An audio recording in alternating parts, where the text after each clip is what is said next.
I was hired to a daughter company of this market research company, and they hired me as the chief technology officer.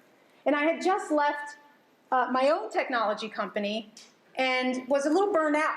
And I was avoiding some of my dysfunctional behavior as a micromanager. Don't worry, I'm recovering now.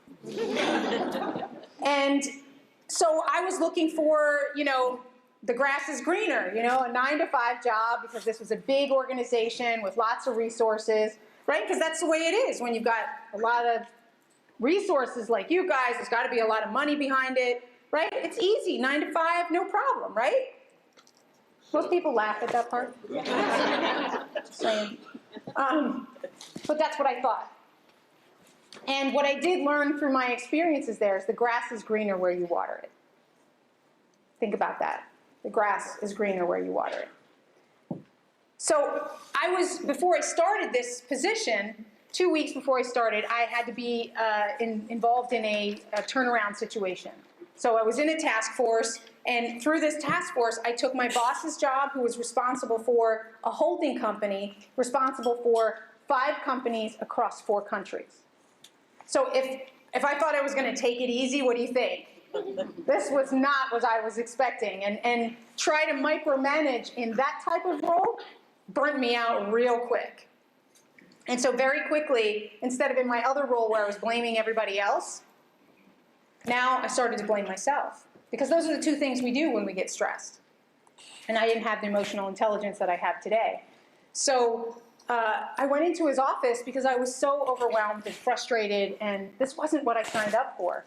So I went into his office and I said, Peter, I can't do this. And I really shared with him the frustrations and what was going on. And he just listened empathetically, because he was a great listener, which is part of great leadership. And then he said, because that's all it takes sometimes, is like one simple thing. He said something, Penny. He said, I hired you to make decisions. And what you do with the rest of your time is up to you. Think about that. I was pissed! Are you kidding me? Like, that is ridiculously oversimplified, right? But the thing is sometimes we need to hear things oversimplified to cut through the complexity that we create. So I let that sink in and I thought about it. He was right.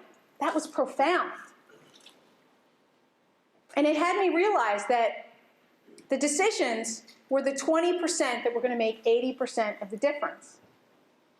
So if we can simply find what's most important, that 20%, right, the Pareto principle, then it takes a lot of stress off of us in terms of the other things that need to get done. Okay, those things, you'll do those things, but focus on the 20% first. So that was huge for me. And that shifted my way of thinking from that point forward, because now I knew what it was to think and act more strategically, and it gave me that permission, right? It gave me perspective.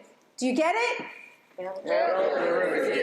You're fast. That's good. So I put that into practice. So the second story is that sometimes I would fall back into old behaviors, because we do that, right? We're human.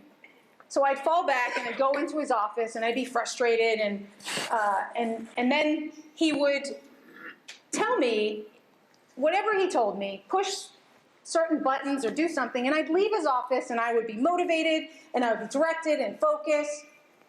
And I started to think, I wonder if he's taken a hypnotherapy course or behavioral psychology, or maybe he's got pixie dust or something, some like magic. So I needed to know. So I went into his office and I said, Peter, I need to know, how do you motivate me the way you do? And then he said the classic, I don't motivate you, only you can motivate you. But what he said next was the real zinger and the other piece to the puzzle. He said, my job is to remove the obstacles that keep you from your motivation. So it's not just understanding what's most important and simplifying that, it's also understanding what's in the way. Does that make sense? And we don't always get to understand what's in the way unless we step back and see that. Do you get it? Yeah. Go to the Rubik's Cube.